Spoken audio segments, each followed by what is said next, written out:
እስቲ ይህን አስተማሪ መንፈሳዊ ዜናን እንስማው። ይህ የተስፋ ድምጽ ነው። ጃቾ አድቬንቲስት ሚዲያ ኮርፖሬሽን።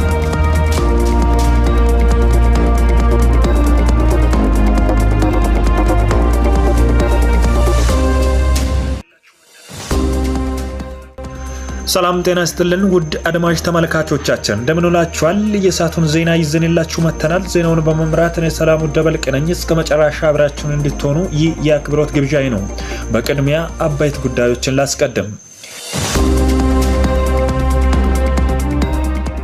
በጃቾ 7ኛ ቀን አድቬንቲስት ቤተክርስቲያን በተማሪዎችና በመንግስት ሰራተኞች ህብረት አማካይነት የተዘጋጀ ሳምንታዊ ኮንፈረንስ እየተካሄደ መሆኑን የፕሮግራሙ አስተባባሪዎች ለሚዲያችን ገለጹ።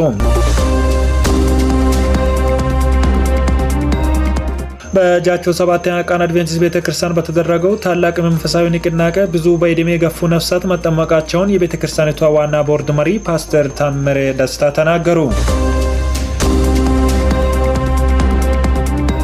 የቤተክርስቲያናችን ወጣቶች ለትዳር እጮኛ በመምረጥ ላይ ግንዛቤ የላቸውም አለ። መልእክት ለወጣቶች።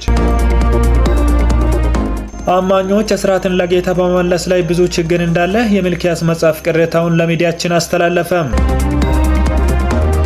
የመጨረሻ ዘመን የሆነ መምጣቱን የትንቢት መንፈስ ተመራማሪዎች አስጠነቀቁ። አድማጭ ተመልካቾቻችን ዜናዎቻችን እንደቀጠሉላቸው ዜናዎቻችን ደግሞ በሀገር ውስጥ ሁሉም አድቬንቲስት ቸርች ባለበት በዓለም አቀፍ ደግሞ www.jsmc.com በጥረት እንዳመጣለን። አሁን ደግሞ በዝርዝርና በትንታኔ ወደምንመለከታቸው አበይት ጉዳዮች አልፋለሁ። በጃቾ 7ኛ ቀን አድቬንቲስት ቤተክርስቲያን በተማሪዎችና በመንግስት ሰራተኞች ህብረት አማካይነት የተዘጋጀ ሳምንታዊ ኮንፈረንስ እየተካሄደ መሆኑን የፕሮግራሙ አስተባባሪዎች ለሚዲያችን ገለጹ። ዝርዝሩ እንደሚከተለው ይቀርባል።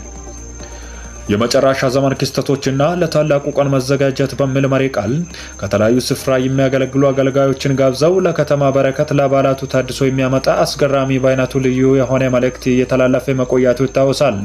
ይህን ኮንፈረንስ ለማውጣት ታላቅ ርብርብ ያደረጉት ህብረት የተለያዩ ስፍራ በማሄድ ብር አሰባስበው ብዙ መስዋዕትነት ከፍሎ ለዚህ ቀን ማብቃታቸውንም አስተባባሪዎች ተናገሩ። ፕሮግራሙንም በተለያዩ አስተማሪና አዝናኝ በሆኑ ዝግጅት ማለትም በእግዚአብሔር ቃል፣ በተለያዩ መዝሙሮች፣ በግጥም፣ በዜናና በመሳሰሉት ኮንፈረንሱ መዘጋጀቱንም ጭምር አሳወቁ። በመጨረሻም ይህን ለሰማይ የሚያዘጋጀውን ከበረከቱ ተቋደሱ እያሉ መልእክቶቻቸውን አስተላልፏል። የዜናው ምንጭ ከህብረቱ ጽሕፈት ቤት ነው። በጃቾ 7ኛ ቀን አድቬንቲስት ቤተክርስቲያን በተደረገው ታላቅ መንፈሳዊ ንቅናቄ ብዙ በዕድሜ የገፉ ነፍሳት መጠመቃቸውን የቤተክርስቲያኒቷ ዋና ቦርድ መሪ ፓስተር ታምሬ ደስታ ተናገሩ። ዝርዝሩ እንደሚከተለው ይቀርባል።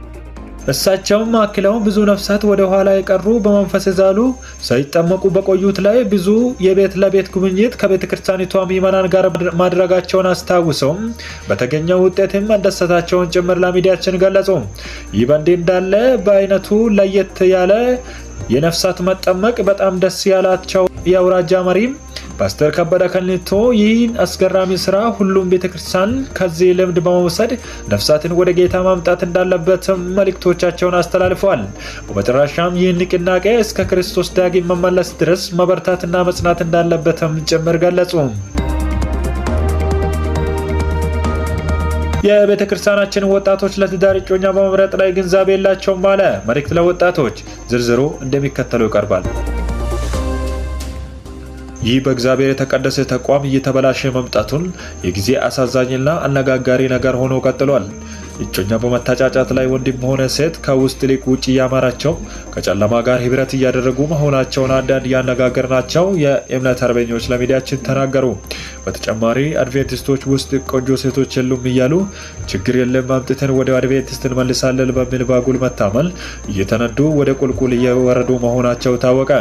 በመጨረሻም ብርሃን ከጨለማ ጋር ያላመነ ካመነ ጋር ምን ህብረት አለ በሚል በእግዚአብሔር ቃል መሰረት ከዚህ ከጨለምተኝነት አስተሳሰብ ወጣቶች መውጣት እንዳለባቸውም የትንቢት ቃል አስጠነቀቀ።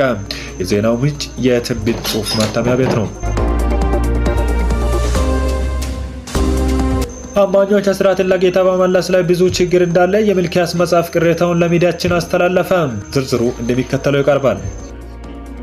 ከ10 አንዱን ለጌታ ለመመለስ ለብዙዎች በረከት ለብዙዎች ደግሞ ክሳራ ያከናነበ መሆኑ ተገለጸ። ስለዚህ ይህን በመረዳት የያዝነው የረዘዝነው ኪሳችን እንዲባረክ ቀድመን ራሳችንን በመስጣት ለታላቁ ቀን መዘጋጀት እንዳለበትም ጭምር ተገለጸ። የዜናው ምንጭ የሚልክያስ መጽሐፍ ነው። የመጨረሻ ዘመን የሆነ መምጣቱን የትንቢት መንፈስ ተመራማሪዎች አስጠነቀቁ። ዝርዝሩ እንደሚከተለው ይቀርባል። በመጽሐፍ የተጻፈው በትንቢት የተነገረው ቃል አንድ በአንድ ምንም ሳይቀር ተፈጽሟል ያሉት ተመራማሪዎቹ ጊዜውን መዘንጋት እንዳይኖር ከወዲሁ እንዘጋጀን ብለዋል። በመጨረሻ ይህ ጉዳይ ያሳሰባቸው አንባቢዎቹ ምንም የምናባክነው ቅንጣት ያክል ሰዓት እንደሌለ በጥብቅ አሳሰቡ።